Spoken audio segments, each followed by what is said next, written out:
গ্রাম বাংলা শ্রোতা বন্ধুদের অনেক অনেক শুভেচ্ছা জানিয়ে শুরু করছি আজকের অনুষ্ঠান। আজ শুনবেন বাগিচা ফসলের বিভিন্ন সমস্যা ও তার প্রতিকার। এ বিষয়ে বলছেন বিধানচন্দ্র কৃষি বিশ্ববিদ্যালয়ের উদ্ভিদ রোগবিদ্যা বিভাগের অধ্যাপক ডক্টর দিলীপ কুমার মিশ্র।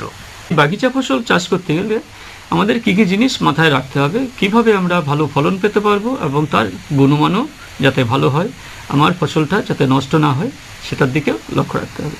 এবার ধরুন এই সময়ে প্রথম যে কাজটা আমাদের করতে হবে সেটা হচ্ছে পোকামাকড় কী আসছে বা রোগ কী আসছে। এখন বেশিরভাগ ফলে কিন্তু কোথাও বা ফুল এসেছে, কোথাও বা গুটি ধরেছে, অর্থাৎ ফল ধারণ করেছে, এবার ফল বাড়তে শুরু করেছে। প্রাথমিকভাবে যদি আমের কথা বলি, তাহলে আমের ক্ষেত্রে আমের যে গুটি, সেই গুটিতে এখন একটা রোগের আক্রমণের হওয়ার সম্ভাবনা রয়েছে। তাছাড়া রয়েছে চোষক পোকা বা মধু পোকা, হপার, এরাও রস চুষে খেতে পারে। তাছাড়া রয়েছে প্রাকৃতিক কিছু কারণ, সেগুলো আমাদের খুব বেশি হাত নেই। তা আমাদের প্রথমেই গাছে যদি পর্যাপ্ত খাবার আমরা আগে দিয়ে থাকি, তাহলে এখন খাবার দাবার প্রয়োজন নেই। তা না হলে কিন্তু প্রত্যেক গাছেই গোড়ায় খুব বেশি এখন ডিস্টার্ব করা যাবে না, মাটি বেশি ভরা যাবে না, কিন্তু নির্দিষ্ট দূরত্বে ছোট ছোট গর্ত করে কিছু প্রয়োজনীয় রাসায়নিক খাবার এই সময় কিন্তু দিতে হবে, কারণ গাছের এই সময় খাবারের চাহিদা প্রচুর যদি আমরা আগে দিয়ে না থাকি।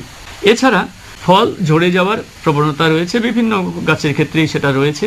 আমের সঙ্গে সঙ্গে লিচু, কাঁঠাল, সেগুলোতেও কিন্তু ফল এই যে ঝরে যাওয়া, এই ঝরে যাওয়া কিছুটা তার বংশগত কারণ, কিছুটা গাছের দৈহিক বা চারিত্রিক বৈশিষ্ট্য, যে গাছ একটা নির্দিষ্ট সংখ্যক ফল রাখবে তারপরে বাকিটা ফেলে দেবে।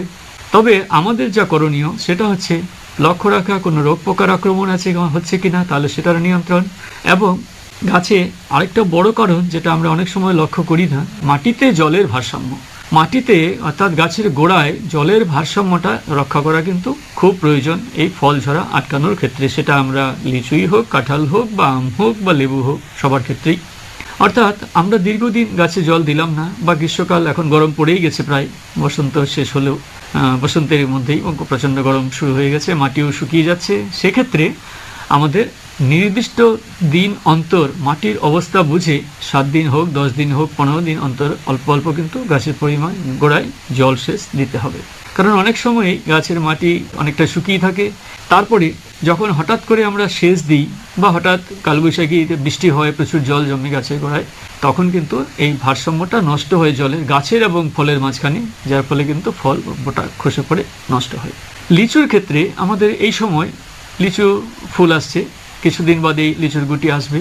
এই লিচুর গুটি এলে তখন কিন্তু আমাদের সেটা শেড নেট দিয়ে যদি আমরা গুটিটা ঢেকে দিতে পারি লিচু গাছকে, যদি সম্ভব হয়, হয়তো প্রাথমিকভাবে একটু খরচ হলেও এর ক্ষেত্রে পোকার যে আক্রমণ হয় ফলে, সেই পোকার আক্রমণ, তারপর ফলের সুন্দর রং, এমনকি ফলের একটা দিক যখন গ্রীষ্মের দাবদাহে যখন ফলের ছাল শুকিয়ে যায়, কালো হয়ে যায়, সেটাও কিন্তু আটকানো যাবে যদি আমরা শেড নেট দিয়ে সেটাকে ঢাকা দিতে পারি, যেটা কিন্তু 2 বার বা 3 বছর কিন্তু পরপর আমরা এই শেড নেটটা ব্যবহার করতে পারবো। এতে সরাসরি সূর্যের প্রখর তাপটা লাগলো না, কিন্তু ঢাকা থাকলো গাছ, তার প্রয়োজনীয় তাপমাত্রা এবং আলো দুটোই কিন্তু গাছ পাচ্ছে, তার প্রয়োজনে আমাদের এই পোকার আক্রমণ থেকে রক্ষা করতে পারি।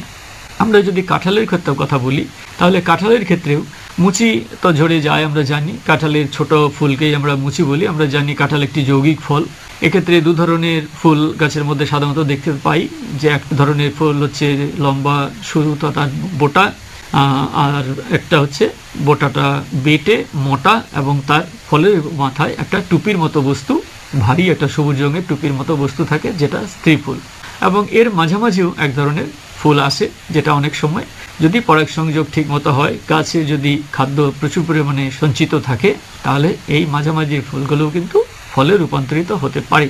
গাছে যদি প্রচুর পরিমাণ খাবার আমরা দিয়ে থাকি ফসল হারভেস্ট করার পরেই, অর্থাৎ যখনই আমরা আম বা কাঁঠাল, লিচু যাই বলি না কেন, যখন আমরা ফসলটা তুলে নিই, তখনই কিন্তু আমরা গাছে গোড়ায় নির্দিষ্ট দূরত্বে তার যে মাথা বা ক্রাউন, সেটা অনুযায়ী তার অর্ধেক ধরে আমরা চারদিকে অল্প মাটি সরিয়ে সেখানে জৈব অজৈব তার চাহিদা অনুযায়ী, গাছের বয়স অনুযায়ী কিন্তু আমরা যদি খাবার দিয়ে থাকি, তাহলেই কিন্তু গাছের সেই সঞ্চিত খাবার থেকে ফল আসা এবং ফল ধারণ ক্ষমতা, ফলের বৃদ্ধি সবটাই কিন্তু ওখান থেকে নিয়ন্ত্রিত হবে।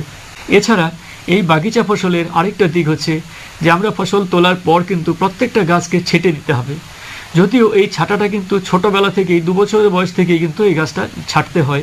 গাছকে নির্দিষ্টভাবে ছেটে গাছকে একটা কায়াদান করতে হয়। ইঞ্জিনিয়ার যেমন বাড়িটাকে নির্দিষ্ট খামের উপর দিয়ে একটা শেপ দেওয়া হয়, আমাদেরও কিন্তু গাছের ছোট ছোট ডাল যেদিকে বেশি রয়েছে সেদিকে কেটে গাছকে একটা সুন্দর শেপ দিতে হয় প্রয়োজন অনুযায়ী।